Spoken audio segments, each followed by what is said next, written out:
Hi everybody, Chris Titley here and welcome to Scoreboard. This episode is powered by SwiftX, Australia's top-rated crypto exchange and proudly homegrown, just like many of the athletes and business leaders we feature on Scoreboard.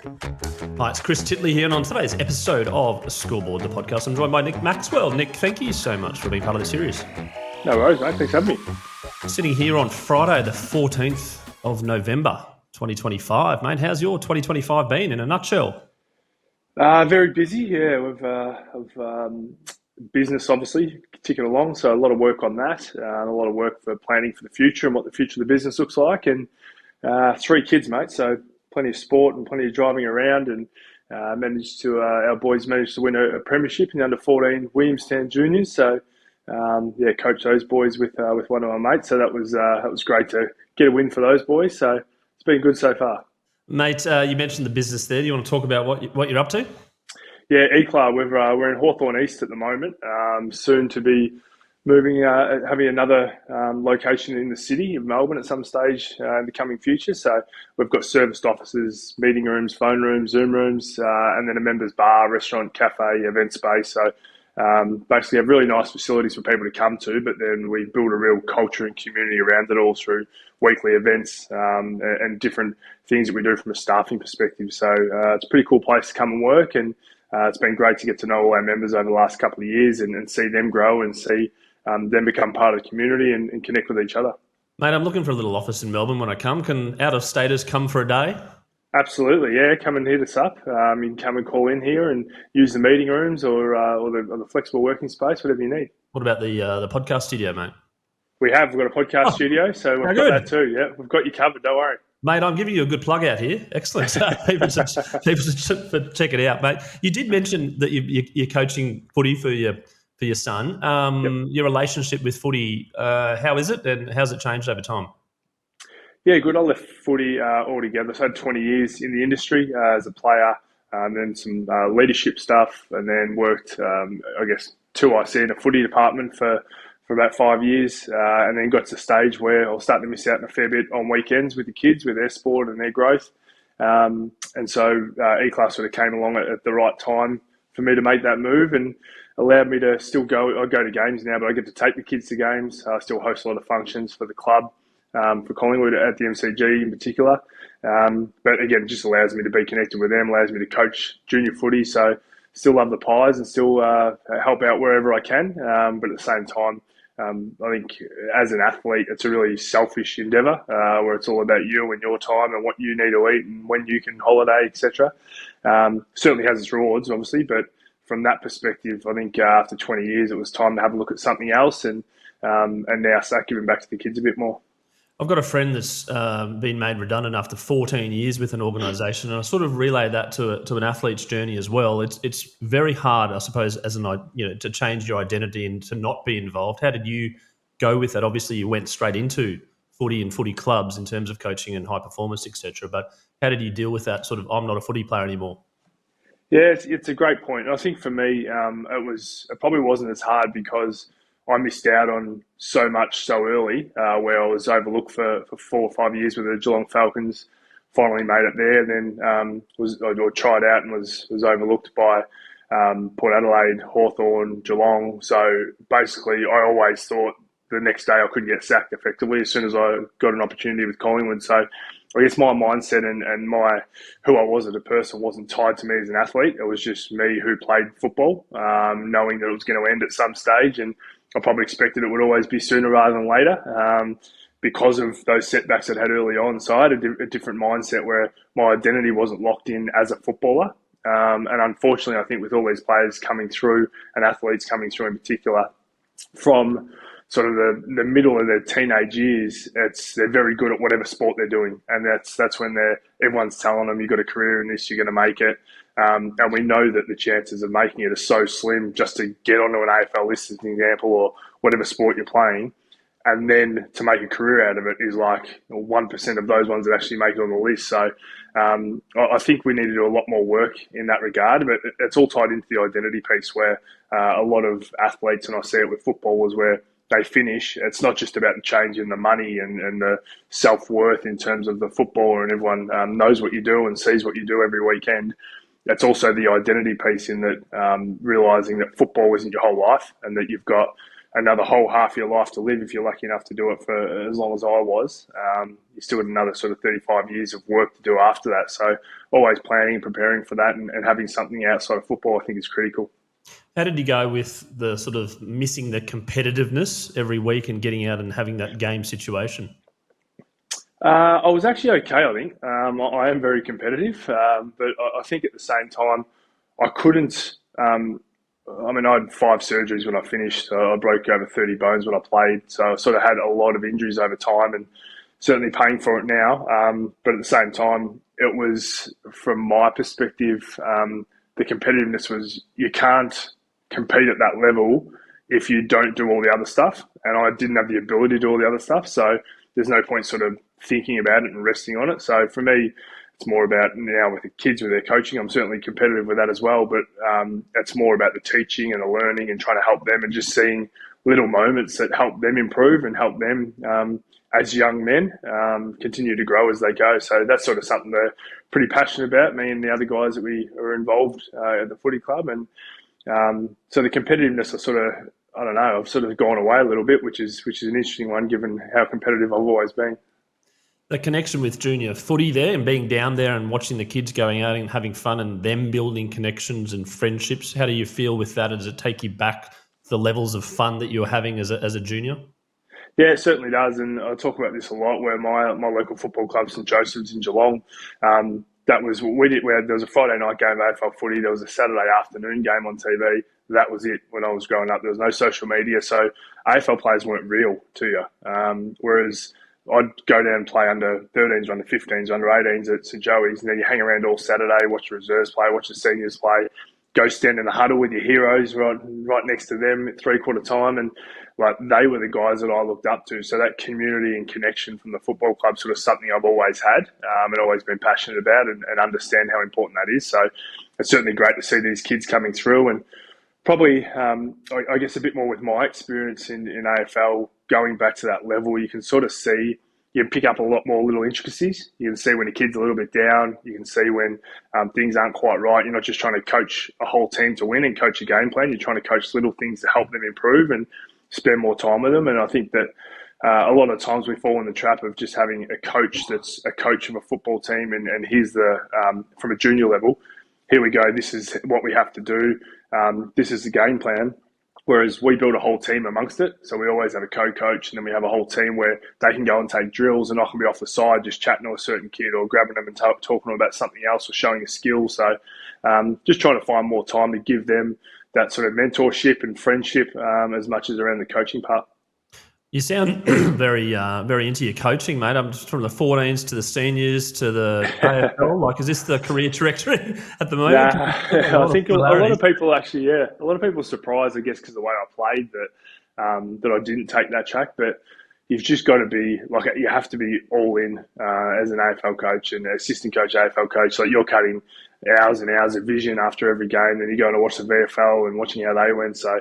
I'm just not that obsessed with it, and you sort of have to be obsessed with it to be great at it. So, I'm probably more down that management pathway, which I've sort of gone and I went and did my MBA and that was looking at more operational roles, and then jumped out of it. So, not just for me. while I'm touching on the club footy, when you were playing club footy and nowadays in 2025 in club footy, what are some of the material differences? Is there a little bit more parental behaviour, is a little bit more sort of untowardness to referees, etc.? Like, is there any patterns that you're seeing now?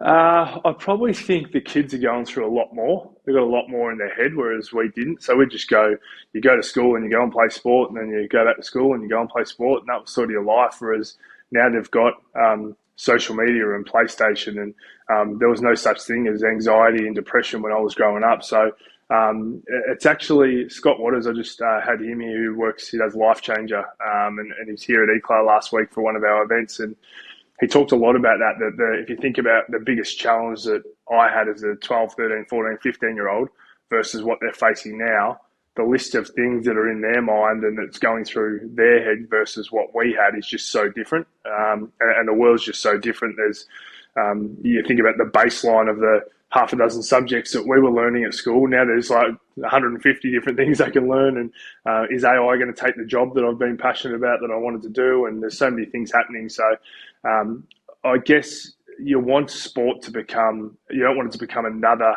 added stress or anxiety on top of that. You want it to become a bit of a safe space. So for me, that's sort of something that me and Slugger, my mate who we coach with, we try and create that where it is a safe space where we can take kids off to the side and have a chat to them and check in on them and also help them build resilience as well, because that's the other thing. We don't want them just to be, it's all beer and Skittles. It's actually, you need to teach them that bad things are going to happen in your life and bad things are going to happen in a game, and you've got to actually move on and what's important, what's not important, and focus on the things that you can control, which can be a lot for a 12, 13, 14, 15-year-old kid. But the more we talk to it, the more we give them examples of it, and the more we show them, I feel like it just sort of helps them. And we certainly saw that this year with a lot of our kids. Yeah, the word resilience, I try and teach my kids that, or at least kind of, introduce that into the vocabulary. It sort of goes, whew. And it's a bit tricky one to manage. I'm curious, you mentioned about anxiety as a child and maybe you're not going through that, but you had a lot of setbacks. Were you a confident young kid? Do you see confidence in some of these kids, or is it a little bit different to the way you were growing up? Was I confident? I think that I certainly had a level of confidence, but there was sort of always self-doubt as well. Everyone goes through that. And then the more I got cut, the more I wanted to prove people wrong. So the more I didn't make teams, the more I was like, I want to show you. So I'd work harder. And I don't know where that came from. And even my parents have been asked, I don't know where it came from. They sort of, your parents feel every bump and bruise that your kids go through. So it's an interesting one, not knowing the answer to it. But I certainly see now little things that are outside of their control that like an umpiring decision goes against them, and they sort of and they want to argue the umpiring decision. You're like, they're not going to change their mind, so let's move on straight away. The quicker we move on, the quicker we're looking at the next opportunity. And when you make a mistake, we encourage mistakes and we talk about it. Like, if you make a mistake, that means you're trying. If you're not making a mistake, then you're just safe and you're just playing within yourself. So we encourage the mistakes and then talk to them about it. And a lot of the time, I think as coaches and as adults, we will, in particular with sport, we will talk to the kids expecting that they understand what we're talking about. So there's a couple of ways that we work around that. The first one is repeat back to me what I said so I can get an understanding of what I've said to you. And then from that perspective, you learn whether they're taking that in or whether they're not taking that in. And then the second part is I actually use my phone to film them. So I'll go, boys, we're not working hard enough. So if I just say we're not working hard enough, let's work harder in this drill, what does that really mean to them? Whereas if I can film them and I show them just jogging and I show them sprinting, I go, which one's better? Which one's working harder? Obviously the sprinting one. But once they see it, then they get it. Even having a set shot routine at goal, obviously the anxiety of missing a goal is the big one, where I'll film them, and quite often it's just about the technique. And I'll just go, we're not talking about the result, it's actually the process of it. So were you going in a straight line? Did you fling your body off to the side when you kicked it? And I actually film them and show them so they actually get a chance to see themselves rather than just hear me tell them and expect that they know what I'm talking about. When it comes to winning on that topic and Yep. giving everything that you've got and the best version of yourself, and then seeing what happens mixed with competitiveness and hormones and all those things as teenagers and you, etc. Where was winning in your mantra? Was it winning for you being the best version, or was it winning like, no, we need to win this game? I think that the winning the game is sort of, that's the end result. Like, you go back to the process. So if you get the process right, then the result will look after itself in anything you're doing. So for me, it was more about just working as hard as you can and trying to continue to improve, take the feedback that you need. And now, even as I said, from a coaching perspective, that's even more so with the kids, because you can't win everything. And I think as a young kid, especially if they see someone like who's played AFL, for me, going and coaching these young kids, they just think, oh, he played AFL, so everything just has gone like this for him the whole way through on his graph. They don't understand, no, it's like that, and it's there and there and there and there, and then you go up. And the thing is, after every up, usually if you're drawing your timeline, there's always a down. So how do you get yourself back up to the next up? And also, every time there's a down, you know what's coming next, it's an up. So it's not going to last forever, and it's a moment in time. And I think that so often They think the world's going to end from such small things that aren't important. There's a Heath Ledger painting that I refer to a lot.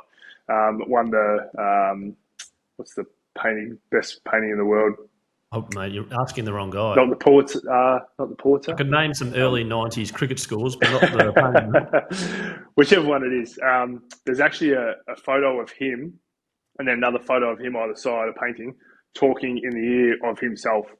And I use that because it's every single one of us. And we know, unfortunately, what happened with Heath in his life, but how brilliant he was. And for me, it's you think of that from a male perspective or a father's perspective or a parent. There's so much going on in our own lives and all the people that are talking to us and what's important, what's not important. We've actually learned how to filter that and understand what's real and what's not. Kids don't. They've still got no idea. So if someone says something to them at the wrong time and they hear that, all of a sudden that's the truth. And that's why we've got to be so careful with things like social media, because they read something. Even now, I don't even know what's real anymore. What's AI, what's not AI, what's the actual truth, what's reported, what's not. Even when it's reported by a reputable source, I go, oh, it could have been hacked. Like, I don't even believe most of the things I read. So if I don't, how are we protecting our kids, which is an interesting one about probably a bigger picture discussion. Yeah, no, for sure. You mentioned about your deep belief of self-worth and sort of that underdog mentality that you live through your life and you don't know kind of where it came from. At what point did you start to believe that you actually belonged and you belonged as a footy player? Probably after I'd been an All-Australian and second the best and fairest and got a bit of recognition. So I was captain of the club. From a public point of view. That yeah, sort of probably. You like, actually, I've made it. Yeah, I think that there is a bit of the recognition from that, but it was also a recognition of me knowing, going out into a game and knowing what I was capable of. So if I went back sort of the year before, I knew I was capable of a dozen possessions and could stop my man, but not have a huge influence on the game personally. But I could also lead, knew the game plan, knew how to guide the team around the park. By the next year, when I was averaging sort of over 20 touches and I could actually leave my man and impact and win the ball back for us, and there was sort of I knew what I could do out in the ground. So there was a real change between 2008 and 2009. And then I think the added support from the club voting you in as captain, there's also a responsibility that comes with that. So that wasn't for me a weight. That was all right, people have put their trust in you. Now it's time to prove them right, that they've made the right decision. And that's a sort of probably the halfway mark of my career was then, where the first half of my career was proving people wrong. The second half was proving people right. If that makes sense. So proving people wrong who didn't think I belonged, who didn't think I was good enough. I'll show you. And then getting to a point where people had made a decision that we're going to give you the responsibility of being captain of the footy club. We need you to play well each week to help our team. I'm going to prove these people right, that they've believed in me, that they've backed me. So I want them to be proved right. So it sort of flipped for me halfway through my career. Yeah, it's an interesting one. Like, I've talked to a couple of former Test cricketers, and the day they get their baggy green's one of the happiest days of their life. But then, for instance, Nathan Horrocks, one of the earlier episodes, went out and he got a second ball duck. He's like, my childhood dream has come true. I'm about to go out and bat, and he gets rolled by a spinner, and he's like, that's it. And they go, yeah. And he's like, oh, that was it. Yeah. When you got announced as captain for Collingwood, what was the feeling there about your identity? Was it uplifting, or was it like, no, the job's just about to start? It was definitely the job's about to start. It was, oh shit, now what? And I think, again, if you're looking at what you have to achieve or what you want to achieve, rather than going back to, so the scoreboard looks after itself. You go back to what's the process, what's the next step, what do we need to do? And so for me, I was never nervous for a game of football in my life. And people think, what? You're crazy. You're playing in front of 100,000 people and there's a million watching at home. And if you're captain of a club that 10% of the population love you and the other 90% hate you. So there's a lot going on there. And I was like, well, you're playing sport. Sometimes you're just going to get beaten. The greatest of all time in any sport anywhere still get beaten. So I just always went back to, if I reviewed my week, if there wasn't something I would change, what more can I ask myself? So I've eaten the right foods, I'm hydrated, I've trained hard, I know the game plan, I know the opposition, I've studied everything they do, I've helped my teammates during the week, and get to game day and I've done everything right. If I'm not going to have changed anything to that point, you go out there and it's a game then. So then things are going to go your way, things are not going to go your way. You're going to play well, you're not going to play well. But if it wasn't going to be for lack of effort, lack of trying. So if something got to a point where I didn't have a good day or the team didn't have a good day, like, unfortunately, that's sport, and it's you're on a roller coaster. You're not on a carousel. And it's a matter of inches and bounces and weather and umpires' decisions, whatever, everything out of your control. But I suppose if you're, as they say as a kid, do the best you can. That's all we can ask for, as a parent. 100%. Right? Yeah, and it's a bit different to some other sports. Some sports, it is purely in your hands. Everything's purely in your hands. I'm trying to think of a good example. Golf. Field. Yeah. Where it's up to you. No one's playing against you. It's just up to you. So if you play your best, your best is better than anyone else, you're going to win. Whereas in football, someone's trying to play their best and stop you. So there's an opposition trying to stop you from doing it. So when you're playing golf, there's not someone trying to push you off the tee when you're hitting the ball. I hope that makes sense, and I'm not having a crack at golfers because I certainly would like to be good at it, but I'm not. So yeah, again, it's sort of more of a what more can you ask yourself? And it's not going to be for lack of trying or lack of preparation for me to have a bad day. But then you've also got the team element as well, right? So you can go out and do everything you possibly can and mark your opponent and nullify them is the word that I used from Darcy Gardner yesterday that he used. And you're feeling good, but then, other things happen and the team goes down by 40. How did you go with that? Yeah, and I think that's a great thing about playing in a team is that everyone doesn't have to be at their best and you can cover for each other because no one's ever going to be at their absolute best every single time. So being able to be there to support each other and look after each other. And I guess that was the biggest thing for me was I was always getting the most out of myself. But that also had a ceiling. I was never going to be a Brownlow medalist. I was never going to be the best player in the team. But me being 10% better or me making 21 teammates 2% better, some of the 2% of those guys was equal to my 10%. So if I'm 21 players are 2% better and we're 44% better because I can help them by picking them up off the ground or going and putting on a shepherd or supporting them with my voice or whatever it was, that was sort of my goal. If I continue to make them better, I knew I was always going to do everything I could in my power for myself, but that was always my focus, is trying to help them. You talk about incremental uplift as an individual and also as a unit. Now that you're not playing footy and you're in a management role and a CEO, what are you doing now in terms of preparation and study and incremental uplift, and what's the goal now? Yeah, it's a good point because it's very, very different. I'll use this example to one of my staff the other day where if someone isn't performing who's my teammate in football, I can just drop them and bring someone else in. So I can't do that with my team in business. So it's laws around it. Correct. So it's more of it's not as cutthroat. Like you can't have the conversations that you have in sport out in the field that you would have in the office. So it's more around teaching and giving them more responsibility and making them see the different layers to what you do. And I think that's the big thing is that if you, like in sport, you play your role. If the midfielders win the ball, then it's easy for defenders because the ball's going to the forward line. So it means that we can set up behind and we can actually guide and structure up well. So we're not in a position where we're under the pump the other way. So if the opposition win the ball, it's coming your way, then you're under the pump. So it's more about understanding how your role affects everyone else's role. And I think that's an important thing that you learn in sport. And the other thing, and this is tied back to what you said earlier about your identity and leaving sport and becoming or changing jobs in particular. But when you leave sport, some people leave with a degree, some people don't. But what you do leave with is experiences that aren't measured. So I know if I put on an athlete that's played for 10 years, they're never going to be late to a meeting. Because that door gets locked, you get torn a new one. Like you don't get picked for the team. You're never late to a meeting. You know what it is. Their preparation is going to be good. They're very good at taking feedback because they've taken feedback for their whole career. A lot of the time from people who they don't want feedback from. They're resilient. So when things go wrong and they get injured, they know how to fight through that and work through that. So they know that you're never going to be your best every single day, but you still got to show up. You can't ring the MCG on a Friday and say, I know we've got a game at 2:00 tomorrow, but we push that back a week because we're not quite ready. Like, it's just, you're ready. You got no choice.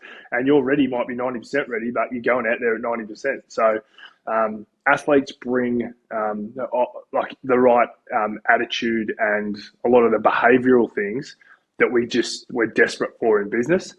I always go, I can teach them everything else. I can teach them what I need from them. I can teach them the roles. I can teach them the other stuff. But it's really hard to teach behaviour and attitude, and those things are just ingrained in you as an athlete. You mentioned feedback there. Like, the feedback that you get as a player and as a team is, broadly speaking, the scoreboard on the weekend to a degree. And so then you go again and you're ninth in the table, so you need to win to go in the 8. And there's things like that. But when it comes to a work week, you've got a Monday, Tuesday, you've got a slow week, and there's not something on the weekend. It's a weekend's relax and go again. Have you kind of implemented a little bit of inner mongrel or kind of like a competitiveness to kind of get your staff and people around you kind of high performing? I think the first thing you do is lead by example. So for me, it's showing up every single day with the same attitude, wanting to get better, wanting to improve, all hands on deck. So we're very much, we're 2.5 years old as a business, but from the first day it was whatever job I need to do, I'll do. And I'm not, in my role, I'm not too, don't feel I'm too important to not take the rubbish out or to not help flip the room when we've got a new event coming up. So for me, it's about leading by example firstly, and then you just hope that people follow that and they see that and they are drawn to that. And not everyone is. So you do lose a few along the way, but majority of them want to come with you and want to be part of that. I think the second thing is making them understand, like celebrating the wins with them. So when something comes up and something goes well, making them understand that, like, this is a win. So, and when I talk to different business groups, I talk about what's winning look like for your group. So you might be a builder or a commercial builder, for example. That project might take 2 years, 3 years to build a building. There's obviously a lot of work goes in just before you pour the piers to start that building. But how do you keep everyone motivated for that length of time?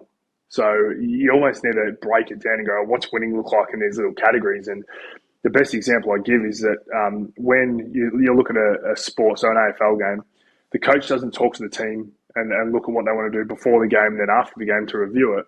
Looks at it before the game, and then they get together at quarter time. They go, this is what we're doing well, this is what we're doing poorly, this is what we're going to adjust. And the same thing at halftime, same thing at three-quarter time. Then at the end of the game, it's over. You can't change what's happened, but we're going to take the lessons from that and then we're going to move on to next week.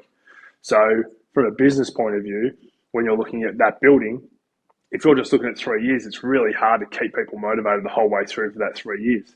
So how are you actually breaking that down to go, what's important this next week? And a lot of the time you speak to leaders and you go, what's your biggest challenge? And they go, having hard conversations. I go, why are they hard conversations? And they say, what do you mean? They should just be conversations. I said, they're only hard if you're having them in a 6-month review or a 12-month review. You should be having them every day. So if I run a meeting, I should get some feedback straight after that meeting. Like, I don't know about that bit. Why'd you go there? Or you didn't get that quite right. Or you went through that presentation you were doing and you flicked through those pages too quick. We didn't get a chance to really take it in or ask any questions. You talk to us and not with us. So all these little things that you can actually improve on, and quite often you're not even aware of some of those things that are going on. So getting feedback from those around you every day is important. How did you go with feedback? Did you welcome it? Did you early on as a kid were you like, no, I don't, no, I'm pretty good? No, I definitely welcomed it and definitely took it all on board. And I was probably lucky in a way. I had some great junior coaches who were supportive of that. Mum and dad obviously giving you that feedback along the way. So for me, it was sort of, I've never had a problem. I've always sought it and looked for it, which can also be a challenge even now when in the role I'm in, where the more senior you become, the less feedback you get. Because you're sort of seen as someone who has the answers and that you should know, and everyone comes to you to help get the solutions. So I think at times we can forget that it can be hard for someone to come to you when you might be the leader and you might be the most senior person. It's hard for them to come to you to give you feedback on your performance. So I had this conversation with someone who is my sort of right hand, and I said to her, I don't give you enough feedback because I just sort of rate her at the same level as me. And so I feel like when I was reflecting, I haven't given you enough room to grow just because I rate you so highly. But again, you're falling into, it's a positive of where you rate that person, but at the same time, you've got a job to do in their development, trying to help and support them as well. Yeah, I mean, I run my own business, and there's lots of people that run their own businesses, and you're right. Like, I don't think, like, people give you feedback, clients give you feedback, etc. But in terms of your own performance, no one's giving you feedback, really. Correct. It's like the lonely CEO. It should be a name for a podcast, right? Because I feel like, you've brought up a very interesting point around like, you've hit a ceiling there, and I suppose the only way you can get it is talk to other business leaders and network and communicate and I suppose have that connection with other people going, actually, you run 30 people, you run 100 people, I'm a bit of a pickle. What's going on? And they're, oh, here's an idea. Oh, thank you. 100%. And that's exactly what we try to do here without making this a sell. But at Éclà, because we're, mate, go for it.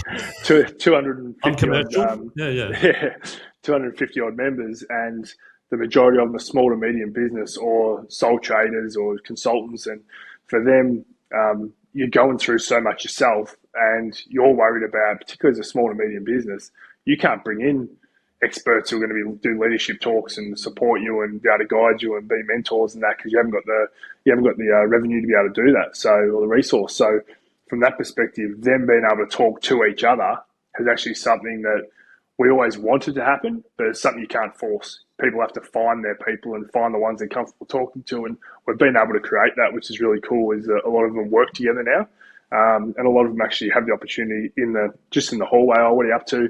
Oh, I've got a problem with this or whatever it is. Actually, I know all about that because we went through that last year. And then all of a sudden the conversation starts and you've got someone to talk to, and you don't need a solution. It's just often sometimes you need someone to play tennis with, just to give you some feedback on the way back and to give you some options and give you some different perspectives who aren't involved in your business. Sounds like you're having fun as a leader. Is that something which is new to your life? And you talked about the second half of your career there, about when you were appointed as a leader. Like, were you thinking about leadership when you were younger, or now you're in a position of going, actually, this is cool, this is fun? I definitely didn't think about it growing up, and even when I went into it, Collingwood, I wasn't thinking about that role. I was just thinking about what we needed to do and what we wanted to achieve as a group type thing. And I guess the reasons why I was named captain weren't because of my football ability or anything like that. It was because of, I guess, who I was and how I brought people together. So from that perspective, I think it can be fun, but can also be bloody challenging. There's certainly more grey hairs and sleepless nights for the leader than there is anyone else. And that's the biggest challenge, is that a lot of people want to continue to grow, but when you grow, there's more responsibility. And with more responsibility comes all these other things. So I often talk to, when you talk to groups again, you say, you're a number one brilliant salesperson, and that salesperson's an absolute gun. Then the role of sales manager, who oversees all the salespeople, that becomes available. So often we promote the salesperson because they're the best person in the job, and they're going, what's next for me? What's next? And they go to a sales manager role. That's not about sales anymore. That's about managing everyone else in their sales and having to teach them and having to do that. So it's a completely different role and different mindset that you need. So, and different skill set, and it's not for everyone. So some people are happy just to stay there and be the absolute gun salesperson, but you also got to remind them that how important they are to the business and what they do and what they bring, and make sure that they feel valued. Otherwise, someone will poach them. But at the same time, if you promote them into the management role, all of a sudden they're looking after everyone else's problems, and everyone's coming to them for different things and different issues, instead of them just focusing on them being great at what they do. And that's one of the reasons Dane Swan was, we tried to put him in the leadership group early on, and it was a mistake, because he didn't want to be coming to extra meetings. He didn't want to be coming and talking about what everyone else is doing. He just wanted to do what he needed to do to be the best player he could be and go out there and do the job on game day. And once we identified that and allowed him to do that, he went to a whole nother level again, because he didn't have to worry about all the other stuff that comes with having to lead and having to sort of manage, I guess. I reckon Warney comes to mind too. 100%. Yeah. And you still doubled with the early, and then they gave him a one-day thing, and then it's like, no. And that was it. Yeah, and you still go to those people. So Swanee and Benny Johnson and Dids and those guys were all so important from a leadership perspective. But they were important for different reasons because they had perspective and they saw different things and they had influence over the group. But that doesn't mean they have to be the ones that have to go and do extra corporate meetings and go and do extra media and actually have to go and do all and management of people coming in late and all these 100%. things. They didn't want to be part of that. Yeah. So again, it's identifying what people's strengths are and what works for them. And like you say, Warren is a great example. Tactically, probably one of the greatest of all time on what he was doing and what he could see, etc. But he didn't want to be the one who's going and doing all the extra work outside of that. He wanted to be the one that just went and played cricket and then enjoyed himself and had a good time and competitive as hell. Yeah, no, that's right. Mate, we're going to get on to some interesting one-on-one type of questions. We've got a sponsor here at Scoreboard, which is SwiftX, which is Australia's most trusted cryptocurrency platform with over 1.2 million users in Australia and New Zealand. As part of their new campaign, Where Can Crypto Take You? We run a little segment called The Bucket List, which is a sporting event, Nick, that you haven't attended thus far that you would love to attend. I've ticked off most of mine, if I'm being honest. Liverpool at Anfield was certainly one. They'll be there. Yeah, they managed to beat Man City 3-1, and it was the year that we actually won it after a long time. So that was the whole town was going nuts. I've been to the Super Bowl, which was unreal. Oh, right, that was Darcy Gardner's yesterday. Yeah, good. Yes, well, I saw Peyton Manning. He was playing for the Broncos, unfortunately, but I saw Peyton Manning, who I'm a Colts fan, so seeing him win a Super Bowl. I've been to the Colts at Lucas Oil Stadium, who's my team, the Indianapolis Colts, the NFL. I've seen Steph Curry play for the Warriors, so I'm very lucky in a lot of things I've done. Probably the one that I see on TV that looks pretty cool. There's two of them. One of them is the Monaco Grand Prix. Just looks like that would be unreal, and there's a big party going on for the whole weekend. And then maybe Augusta, something like that. Just one of those big golf tournaments. Dad's been across there, and he certainly loved it. So I'd love to be able to go there with him at some stage as well. Mate, very important question on Monaco. Do you come in on your private jet or the private yacht? I'll be coming in on a paddle boat, I reckon. and then the Masters this year, Rory McIlroy. What an unbelievable! I don't know too many people that didn't watch that and just get goosebumps, right? 100%. Which leads me on to the next question about your all-time favourite sporting moment. And I preface this with athletes and coaches, etc. That it's not about you; it's about something you can watch 1,000 times over. I think there's two experiences that I actually went through and saw that were just unbelievable. They still, when I talk about them, the hairs in the back of my neck go up. One of them was Black Caviar won a race at Flemington down the straight on what was Stakes Day. So it's now the champion sprint. But watching her, there's about 400 metres to go in a 1,200 metre race, and all the other horses and jockeys were just going for it. And Luke Nolan was just sitting there smiling, just looking around, and she was just extending. And I still now, get the chills on that one. And same time, I also took my son, who was only about 5 at the time. We went and watched Winx's last race up in Sydney. So that was pretty special too, to see such a champion go out. So I love my horse racing, and those two events were certainly I could go and watch them 10 times over. Oh, mate, for sure. And when it comes to horse racing, are you an owner, a little flutterer, a studier? Like you said, you study your opponents. You study the form a bit. Certainly do, yeah. Still doesn't help me on the punt much, but I do okay. I was an owner when I played, a small ownership, but I've got 2 kids in private school, mate. So there's no horses, there's no flash cars, there's nothing sexy going on. You remember the name of the horse? What was the name of the horse? Its name was, that's a good question. I won a country race, and that was about it. Did you go along for that country race and take a photo? No, we didn't. No, that was useless. It got sold to Perth and actually started winning some races, which really annoyed me. Oh, no, that's right. Like a stock price that keeps going up. Correct. I know what it was. It was Bunker Buster was its name. Bunker Buster? Yeah. I knew you wouldn't have heard of it because I couldn't even remember what it was called, and I owned it. We're trying to get first in our podcast. So Nick Maxwell's a horse that went on to win lots of things at that place after he sold it. But and Nick, we also have a second sponsor in PocketSmith. PocketSmith is the personal finance app for the household CFO, the one keeping the budget in check, paying the bills and kicking goals. Over 80,000 Aussies use PocketSmith to track their spending, see their net worth, and plan ahead. Nick Maxwell, I'm curious, are you the CFO of your household, and do you budget? I am the CFO 1,000 times over, and no one gets anywhere near it. So I certainly am. And with growing kids, it's becoming tighter and tighter every single month with the amount of food they want. So my son turns 13 today, actually, and he's probably up to about here now, 13, and he's size 14 feet. He's just a giant. So new clothes and new shoes and all this all the time, and there's three of them. So the budgeting part is a real challenge, but you do what you can for your kids, don't you? Mate, absolutely. We went to the local cricket store, Greg Chappell Cricket Store in Brisbane recently, and my 13-year-old son, 12-year-old, 13, and next month, similar age, obviously 2012 baby, grew 2 sizes, and his whites were down to his knees. His pads were like at his kneecaps. His bat, he was leaning over. They're like, well, you're going to have to buy some new gear. $796 later. I was going to say $1,500, so you've done well. yeah, that's right. Maybe we'll shout out to Greg Chappell Cricket Centre for giving us a bargain there. But, correct. I've got 2 more questions, Nick. One is the scoreboard moment, which is a moment in your life that you do recall, and a bit like the sporting moment, you can play over 1,000 times in your head, but from that moment, life changed.